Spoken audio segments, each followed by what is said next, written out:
Clark Gable, the daughter he kissed once and denied forever. 1939. The man on that screen is Clark Gable, 6'1", 200 pounds, a jaw that could cut glass, a smile that sold 100 million movie tickets.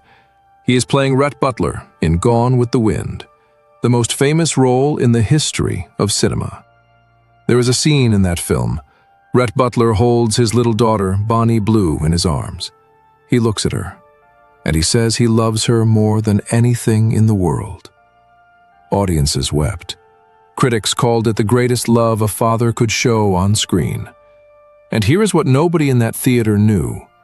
In real life, Clark Gable had a daughter, a real daughter, flesh and blood, living in Los Angeles, fewer than 10 miles from where he slept every night. He met her exactly once, when she was 15. He asked about her school. He patted her head. He kissed her forehead. Then he walked out the door. She had no idea he was her father. He never came back. And before he died, he signed a will that contained one specific clause. It denied the existence of any living children. His daughter's name was Judy Lewis, and for 23 years, she didn't know who she was. Her mother had to put her in an orphanage, then adopt her own biological child to keep up the lie. When Judy was 7 years old, her mother took her to a surgeon, not because she was sick, not because she was injured, because her ears stuck out, just like her father's. And those ears were evidence of the greatest cover-up Hollywood ever orchestrated. This is not a love story between two movie stars. This is a screenplay, written not by screenwriters, but by studio executives, doctors, gossip columnists, and lawyers. A screenplay designed to erase a child from existence. And it worked for 65 years. Until now. I'm being married. And I said to my fiancé, I can't marry you. I don't know who I am. The Morality Machine. Before I tell you what happened between Clark Gable and Loretta Young, you need to understand one thing. Why they had to hide it. Not because they were ashamed, not because they were afraid of gossip, because the contract said so. In 1930s Hollywood, every actor signed a contract with their studio. 7 years, exclusive. And buried inside that contract was something called a morality clause. A morality clause gave the studio the right to fire you, sue you, and destroy your career if you did anything the studio considered immoral. Having an affair, getting pregnant out of wedlock, getting divorced without permission. And the studios enforced these clauses, ruthlessly. Ingrid Bergman, one of the most respected actresses in the world. In 1950, she had a child with Italian director Roberto Rossellini, while still married to her first husband. The result? She was denounced on the floor of the United States Senate, called a disgrace to America, banned from Hollywood for nearly a decade. Charlie Chaplin, the most famous entertainer on earth. His scandals with younger women contributed to his being expelled from the United States entirely. That was the price. Not a slap on the wrist. Career death. But here is the part that matters for our story. The price was not the same for men and women. When a man caused a scandal, the studio could usually manage it, spin the story, pay off the press, move on. When a woman caused the same scandal, she was finished. Because the audience forgave men, they did not forgive women. In 1935, Clark Gable and Loretta Young created the same scandal together. On the same night, the same act. He went back to work the next morning. She went into hiding for 7 months. Same night, same sin. Two completely different prices. And the difference was not about morality. It was about power. Who had it and who didn't. Now let me tell you about that night. The Mountain. December 1934. A film crew arrives at Mount Baker, Washington. They are shooting Call of the Wild, an adaptation of the Jack London novel, produced by 20th Century Pictures. The star is Clark Gable, 34 years old, on loan from MGM, married to his second wife, Rhea Langham, the biggest male star in Hollywood. His co-star is Loretta Young, 22 years old, single, a devout Catholic who attended Mass every Sunday. Beautiful, talented, and in the frozen wilderness of Washington state, completely isolated. The conditions are brutal, blizzard after blizzard. The crew is snowed in for days at a time. Roads are impassable. It is so cold that the oil inside the cameras freezes. Food runs short. Tempers run shorter.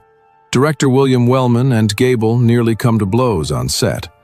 Gable starts showing up late, forgetting his lines, something that never happens with Clark Gable. The crew notices. Gable and Young are spending time together, more time than the script requires. They're trapped on a mountain, in a blizzard, far from Hollywood, far from the press, far from the morality clauses. And something happens. Filming wraps in March 1935. The cast and crew board a train back to Los Angeles. For 65 years, Loretta Young never described what happened on that train. She referred to it only as the event. She told her biographer, Joan Wester Anderson, that whatever happened, happened on the train ride home. She never used a specific word for it. Not once. Not in 65 years. Until the year 2000. Loretta Young is 85 years old. She is watching Larry King live in her living room. Someone on the program mentions a term she has never heard before. Date rape. Loretta turns to her daughter-in-law, Linda Lewis, and asks her to explain what that term means. Linda explains, carefully, in language an 85-year-old woman from a different era can understand. When Linda finishes, Loretta is quiet for a moment. Then she says 6 words. That's what happened between me and Clark. 6 words after 65 years of silence. And then Loretta says something else, something that explains the silence. According to Edward Funk, Loretta's would-be biographer, before learning the concept of date rape, Loretta had believed her entire life that it was a woman's job to fend off a man's advances. If she failed, it was her fault, her sin, her shame. For 65 years, Loretta Young believed what happened on that train was her fault. She was 22 years old.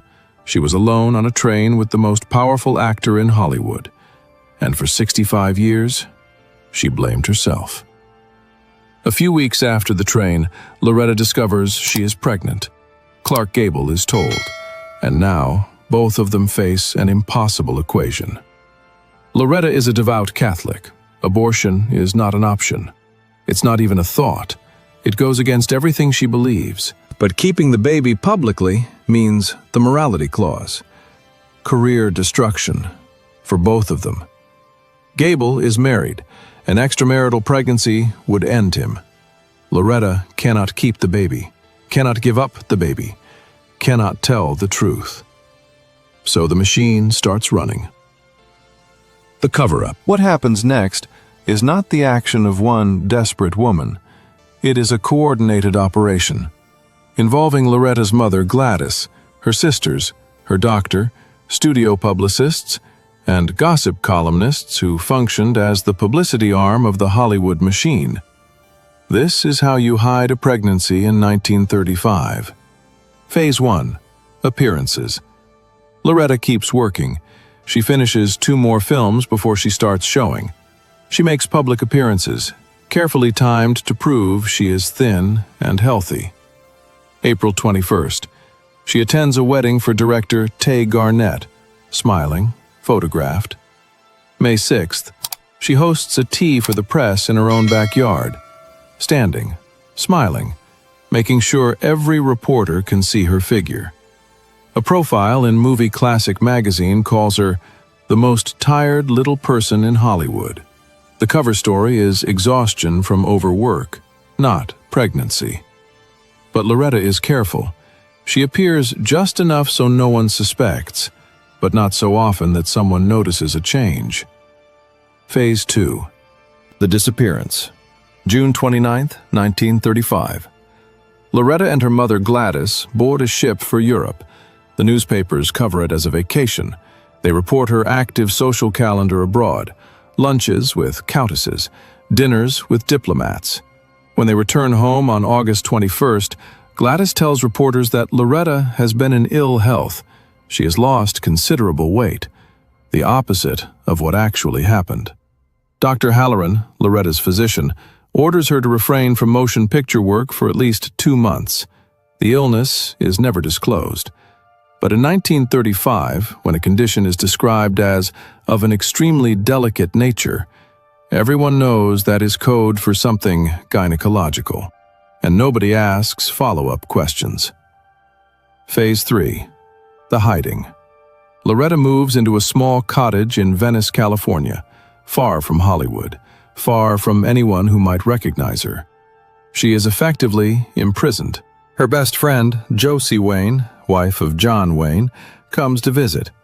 She throws her arms around Loretta. She never mentions the pregnancy. Not a word. Spencer Tracy stops by. Loretta is wrapped in blankets on the couch. Tracy tells her he loves her. He does not mention the pregnancy either. Everyone knows. Nobody says it. Loretta goes so stir-crazy that her family drives her out late at night, to dead-end streets, cul-de-sacs, places where no one will see her, just so she can walk, just so she can breathe. Think about that. A 22-year-old woman, one of the most famous actresses in the world, sneaking out of her own house at midnight, walking on empty streets in the dark, because she is pregnant. And pregnancy for her is a crime. Meanwhile, Clark Gable is in New York, attending premieres, posing for photographs, smiling on red carpets, living his life exactly as before. Same baby, 2 different worlds. Phase 4. The interview. 1 month before the due date, rumors are still circulating. The family arranges a visit from Dorothy Manners, a prominent gossip columnist. She is given 20 minutes with Loretta. Loretta greets her from bed, pillows strategically arranged to hide her body. Dorothy Manners writes her article. The first paragraph systematically denies every rumor. Loretta Young is not suffering from an incurable illness. Her beauty has not been damaged in a secret accident. She is not penniless. Not one word about pregnancy. Did Manners know the truth? Almost certainly. But her job was not to report the truth. Her job was to maintain the story the system needed told. And she did her job perfectly. That is how the machine worked. Reporters were not watchdogs. They were guard dogs. They did not protect the public. They protected the stars. Or, more accurately, they protected the studios that paid for access to the stars. And the machine was about to face its greatest test, because the baby was coming, and no amount of pillows could hide what happened next. The birth. November 6th, 1935. The biggest concern is the milkman, whether he will hear the screams. Loretta's mother and sisters work together. They line the windows of the Venice cottage with blankets and towels, makeshift soundproofing, to keep the sounds of childbirth from reaching the street. When Loretta's labor begins, Dr. Halloran chloroforms her. A backup doctor and a nurse, who do not know the identity of the woman giving birth, wait in a car parked down the street, in case of emergency. Loretta Young, star of 42 films, gives birth on her sister Sally's massage table, not in a hospital, not in a delivery room, on a massage table, in a cottage with blanketed windows, while the milkman makes his rounds outside. A healthy baby girl. Loretta names her Judy, after St. Jude, the patron saint of desperate causes. The patron saint, in Loretta's own words, of difficult situations. That afternoon, a telegram arrives for Clark Gable in New York. He is there for the premiere of Mutiny on the Bounty. The sender of the telegram is unknown to this day. The telegram reads, "Beautiful blue-eyed blonde baby girl, born 8:15 this morning." Gable reads it. He tears the telegram into pieces. That is the only recorded reaction of Clark Gable to the birth of his daughter. 7 days later, Dr. Halloran files a birth certificate. Mother, Margaret Young. Occupation, artist in motion pictures. The space for the father's name is left blank. 4 days after that, a reporter asks Gable about rumors linking him to Loretta Young and 2 other women. Gable smiles and says, "All the rumors are all wrong, although I am very flattered." Flattered. His daughter is 11 days old, living in a cottage with blanketed windows, and he is flattered. Now Loretta faces a new problem. She cannot keep the baby at the Venice house forever, and she cannot bring the baby home. A single unmarried movie star suddenly appearing with an infant would confirm every rumor. So what does she do? The answer is the cruelest part of this story. And that is saying something, because this story has no shortage of cruelty. But this part is different, because this part involves a decision that Loretta made herself. Not the studio, not Gable, not the machine. Loretta. The orphanage. For the first few weeks, baby Judy stays in the Venice house with a nurse named Frenchie. Loretta visits when she can. Then, Frenchie approaches the housekeeper with an offer. She will keep quiet about the baby. For a price. Blackmail. The family panics. Within days, they make a decision. They place Judy in a Catholic orphanage. Judy Lewis, daughter of Clark Gable and Loretta Young, 2 of the biggest movie stars in the world, placed in an orphanage. Not because she is unwanted, but because she is too wanted, too dangerous, too much evidence of a sin that can never be acknowledged. Judy spends 19 months in that orphanage. 19 months.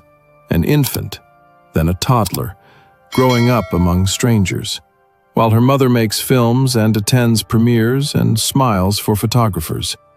And then, on June 10, 1937, Loretta announces through Luella Parsons' gossip column that she has adopted 2 young girls, one aged 4, one aged 23.5 months. Parsons writes the announcement. She is well versed in the language of deception. The item reads, "Loretta Young, film star, admitted to me today she is a mother by adoption." Admitted. As if it were a confession. Nearly a month later, Loretta announces that a relative of the older girl has come forward to claim her, leaving Loretta with just one adopted child, a baby girl, with a strategically altered birth date, named Judy. And just like that, Loretta Young has officially adopted her own biological daughter. I want you to sit with that for a moment. A woman walks into a courtroom. She signs papers. She tells a judge that a child is not hers, so that she can take that child home. That child who is hers, who has always been hers. And from that day forward, in every interview, in every conversation, in every public moment, Loretta Young refers to Judy as her adopted daughter. She looks her own child in the eye and calls her someone else's. Because the alternative is the truth, and the truth would destroy everything. That is what the system required. Not just silence, but active, daily, relentless lying. To the press, to friends, to family, and eventually to Judy herself. Meanwhile, Loretta returns to work. She wraps her aching breasts as they leak milk. She is loaned out to MGM, where she works on the same studio lot as Clark Gable. Gable grabs Spencer Tracy one day and decides to surprise Loretta on set. Loretta cannot look Tracy in the eye. She is standing on a soundstage pretending to be an actress who is not a mother, while the father of her child grins at her from behind the camera. That is what Hollywood required of its women, not just talent, not just beauty, but the ability to lie so convincingly that even you start to believe it. But there was one thing Loretta could not lie about, one piece of evidence that no amount of acting could conceal, and it was growing more obvious every single day. The ears. Clark Gable was famous for many things: his voice, his smile, his presence on screen. But the most recognizable feature on Clark Gable's face was his ears. Large, prominent, sticking out from the sides of his head. Every caricature of Gable exaggerated them. Every comedian imitated them. The whole country knew those ears. And now, Loretta Young's adopted daughter had the exact same ones. As Judy grew, the resemblance became impossible to ignore. The ears, the broad smile, the dimples. She looked like Clark Gable in miniature. Loretta tried. She dressed Judy in bonnets whenever they went outside, pulled the fabric down over the ears, avoided photographers, avoided side-angle shots. But bonnets only work for so long, and Judy was growing. 1942. Judy Lewis is 7 years old. Loretta takes her to a surgeon and has her ears pinned back. 7 years old. A 7-year-old girl, healthy, not sick, not injured, taken to an operating room, put under anesthesia, surgically altered, because her ears looked like her father's, and her father was a secret. Think about what that does to a child. You're 7. Your mother takes you to a doctor. The doctor changes your face. You don't understand why. You didn't ask for this. You weren't consulted. You wake up with bandages wrapped around your head, and nobody explains. Because nobody can explain. How do you tell a 7-year-old that her face is evidence? That her ears are a confession? That every time someone looks at her from the side, they might see a man she has never met? You don't. You just pin the ears back and hope nobody notices. But the ears were only the outside problem. The real damage was internal, and it had been building since the day Judy was born. Judy grew up feeling wrong. Not abused, not neglected in any obvious way, just wrong. She was the adopted child in a house with 2 biological sons, Christopher and Peter, born after Loretta married producer Tom Lewis in 1940. They were the real children, the legitimate children, and Judy knew it. She later described it as feeling like an outsider in her own family, not quite belonging, not quite fitting, always sensing that something was off, but never understanding what. The lie was so deep, so embedded in the family's daily life, that even asking questions felt dangerous. So, Judy didn't ask. She just carried the weight, year after year, without knowing what it was. And then, one day, Clark Gable walked through her front door. The only meeting, 1950. Judy is 15 years old. Here's the setup, and it tells you everything about how Hollywood operated. Loretta Young and Clark Gable are cast together in a new film, Key to the City, a romantic comedy. MGM needs a hit. Pairing 2 old co-stars with undeniable chemistry seems like a safe bet, and Loretta agrees to do it. Think about that decision. The mother of Gable's secret daughter agrees to play his romantic interest on screen, in front of millions of people. Why? Because it is the perfect cover. Nobody would believe that the rumored mother of his child would voluntarily star as his love interest, so the rumors must be false. It is a brilliant piece of misdirection, hiding the truth in plain sight. During the production of Key to the City, Gable visits Loretta's home, and there, for the first and only time, he meets Judy. He walks in, tall, charming, the way he is in every movie. He asks Judy about school, about her hobbies. The kind of questions any adult asks a teenager. Judy feels something, a connection she cannot name, a warmth she does not understand. Something about this man feels different from every other visitor who has ever come through their door. When he leaves, he kisses her on her forehead. That is it. That is the entire relationship between Clark Gable and his only daughter. One visit, a few polite questions, a kiss on the forehead.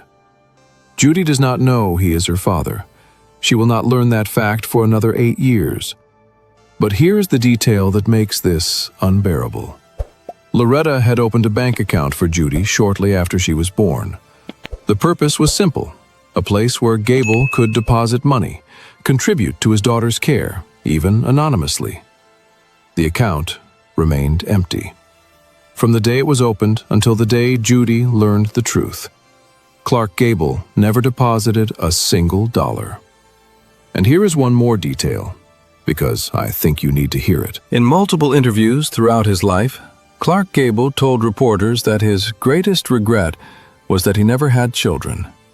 He said this publicly, repeatedly, for years. And when Tom Lewis, Loretta's husband, once asked Gable directly at a party whether he was Judy's biological father, Gable denied it. He said, "I would love to have a child.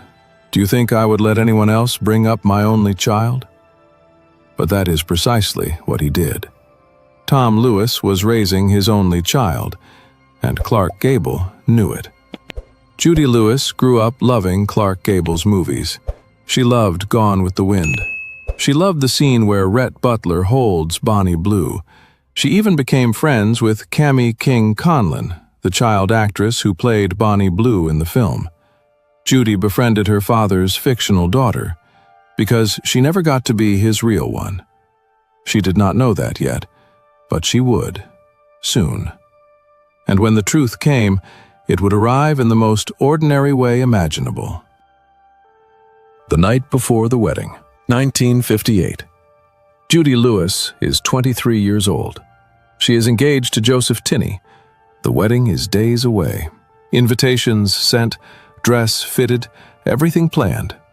And then, one night, Judy turns to Joe and says something that stops him cold. "I can't marry you. I don't know anything about myself. You know everything about yourself, and I don't know anything about me." 23 years of feeling wrong, of sensing something hidden, of being the adopted daughter who looked nothing like the family that adopted her. It all comes out in that moment, not as anger, as confusion, deep, frightening confusion. Joe looks at her. He knows. He has always known. Everyone has always known. Her classmates knew, their parents knew, the entire Hollywood community knew. They had been instructed not to tell her. 23 years of silence, not by one person, by an entire community. Friends, neighbors, teachers, reporters, studio executives, all of them keeping the secret. All of them deciding, on Judy's behalf, that she did not deserve to know who she was. And now, Joe Tinney says 7 words that collapse 23 years of lies. "Your father is Clark Gable." Judy is stunned. The wedding happens. The marriage lasts 14 years before ending in divorce. And for the next 8 years, Judy carries this new knowledge in silence, because her mother has rules, and the first rule is, do not ask. But Judy cannot help asking, because the question is no longer, who is my father? The question is now, who am I? And why did everyone lie? In 1960, Clark Gable dies of a heart attack. He is 59 years old. He has just finished filming The Misfits with Marilyn Monroe. He never knows that Judy knows. His will is read. It contains a clause that specifically disavows any living children. His only daughter inherits nothing. Not a dollar, not a photograph, not a letter. 4 months after Gable's death, his 5th wife, Kay Williams, gives birth to a son. John Clark Gable. The baby inherits everything. John Clark Gable, to this day, refuses to acknowledge Judy Lewis as his half-sister. He has publicly stated, "My father said he had no other children, and my father's word is good enough for me." Gable's word. The word of a man who denied his daughter's existence for 25 years. That word is good enough. Judy is 31 years old when she finally confronts her mother. She cannot hold it anymore. She demands the truth. What happens next is the most devastating moment in this story. Not because of violence, not because of shouting, because of 3 words. You are my sin. 1966. Judy Lewis, 31 years old, sits across from her mother, Loretta Young. She asks the question she has waited years to ask. Is Clark Gable my father? Loretta Young, one of the most composed women in Hollywood history, becomes physically ill. She is so overwhelmed that she vomits, and then she speaks. Yes, you are my sin. Not you are my daughter, not you are my child, not I'm sorry, not I love you. You are my sin. That is the word Loretta Young uses for her own daughter. Sin. Because in her mind, shaped by decades of Catholic guilt and Hollywood shame, that is what Judy represents. Not a person, not a life. A moral failure. Then Loretta continues. She says, "He was your father. He was darling, sweet and very gentle. He was married, so when I discovered I was pregnant with you, I was frantic and terrified. It would have ruined both our careers, a scandal like that." And then she asks Judy one thing. The same thing the system has asked for 31 years. Stay quiet. Do not tell anyone. Keep the secret. Judy agrees, because what else can she do? She has just learned who she is. She is not ready to lose her mother, too. But the wound is open now, and it will not close. 1986, Mother's Day. 20 years after the confession. Judy and Loretta have an argument. Something breaks. All the years of hurt come flooding out. Judy wants to write about her life, to tell her story, to stop pretending. Loretta's response? Leave this house. I never want to see you in my house again. And then, if that book comes out, I will sue you. A mother, threatening to sue her own daughter for telling the truth about her own life. 1994. Judy publishes her memoir, Uncommon Knowledge. For the first time, the world hears the full story from the person at its center, not from gossip columnists, not from studio publicists, from the child who lived it. In the book, Judy writes on the very first page, "My life has been filled with hypocrisy and deception from the moment I was born." Loretta refuses to speak to her daughter for 3 years. 3 years of silence, after 31 years of lies, followed by 3 more years of punishment for telling the truth. And then, slowly, they begin to mend, because that is what mothers and daughters do, even after everything. They try.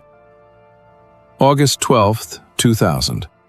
Loretta Young dies. She is 87 years old. Her authorized biography, Forever Young, is published after her death. In it, she confirms for the first time publicly that Judy is indeed her and Clark Gable's biological daughter. She waited until she was dead to tell the truth. Let me say that again. Loretta Young could only be honest about her own daughter after she was no longer alive to face the consequences. That is what the system did.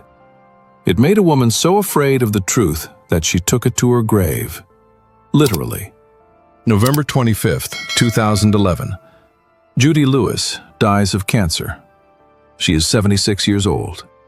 She spent the last decades of her life as a psychotherapist, specializing in children's issues, foster care, family therapy.